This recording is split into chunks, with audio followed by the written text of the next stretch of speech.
With the loaded talent in the competitive playoff race in the Western Conference, there's still 14 teams that are in the mix trying to make the playoffs. Almost already halfway through the season, the 1st and 14th seed are separated by 8 games, while the last place Suns are 6 games out of the 14th spot, despite winning their last 5. How's it going, guys? My name's Wilson. Looking at the NBA standings, the Suns, Hawks, Cavs, Knicks, and Bulls are pretty much out. Don't be surprised if they'll be tanking hard for Zion next season. A bunch of very good solid role players from these terrible teams deserves much better. Of course, Trevor Ariza's tenure with the Suns only lasted 2 months into the regular season. Traded to the Wizards, who's been a disaster this season, but they're certainly not a bad team with 2 All-Stars. Everyone's just not on the same page. Where either Wall and Beal will likely be gone soon, but if the team remains, I totally expect them to make the playoffs. Here are 5 good role players on bad teams that needs to be traded to a playoff team. Courtney Lee. The Knicks probably should have traded him in the middle of last season where his stock would have been the highest. Averaged 12 points a game while started 69 of them. Was very efficient from downtown. Shot nearly 41% from behind the arc last season,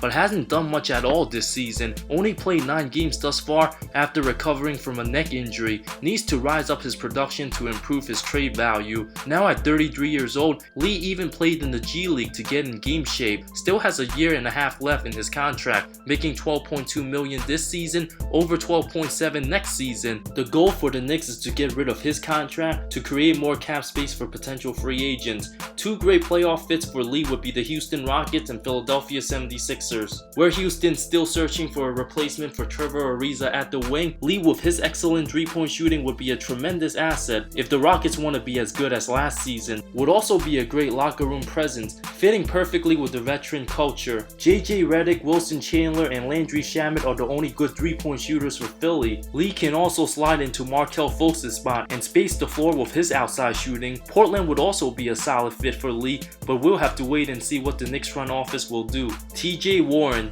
The Suns desperately need a point guard bad. Warren, who's 25 years old in his 5th season, putting up averages of 18.5 points on 51% shooting, 44% from 3, is one of the most underappreciated good players, but since he's on a bad team, he never gets the recognition he deserves. His team's not going anywhere anytime soon. Although he puts up solid numbers and is a good outside shooter, it's hard to envision him turning into an all-star level type player, but would be an excellent role player for a team like the Rockets, Jazz, Mavs, Pelicans, and Thunder, teams seeking not to only make the playoffs, but contend highly in the Western Conference. The question is, would any of them be willing to give up their future first-round picks for someone who will cut into their long-term cap space until 2022? He'd be perfect playing the 4 with OKC. With Patrick Patterson not able to hit a 3, Warren would be an excellent dirt scoring option as a stretch 4 behind PG and Russ. Would also make the Thunder easily the 2nd best team in the West, but is OKC willing to give up future picks alongside Hamidou Diallo and Terrence Ferguson? Ken Bazemore, a very solid 3-and-D guy capable of knocking down the 3 with a nice handle. His skill set makes him the perfect complementary piece on just about any team in the league.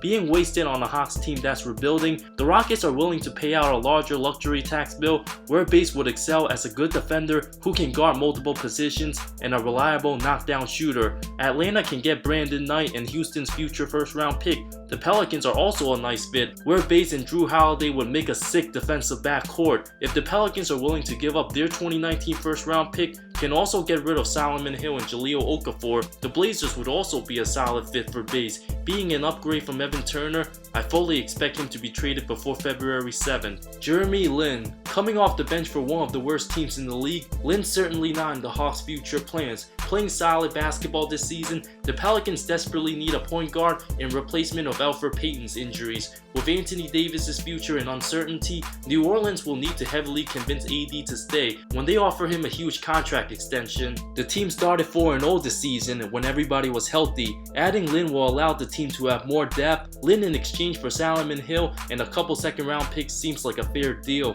Jabari Parker to the Jazz. His short tenure with the Bulls should be over any time now. Not getting much playing time anymore in a dysfunctional franchise, Parker's career has been a huge disappointment thus far. Tore his ACL twice with the Bucks, who let him walk away for absolutely nothing in free agency. But he's still only 23 years old and still has time to put everything together. Derek Favors is an awkward fit next to center Rudy Gobert, and trading him for Parker seems like a fair deal. No doubt Jabari will hurt the Jazz on defense, but his ability to create his own shots and score the ball could help boost the Jazz struggling offense. When Donovan Mitchell's having an off night, nobody else on the team can create their shot. If Utah continues to struggle, it's possible they might miss the playoffs in the tough-loaded Western Conference, where the margin of error is almost slim to none. Even though Parker doesn't care about defense, the rest of the team does. If they can help him get stops, he can help them get buckets at the very least. My most honorable mention, Tim Hardaway Jr. Hardaway, who still has 2 years left on his contract after this season,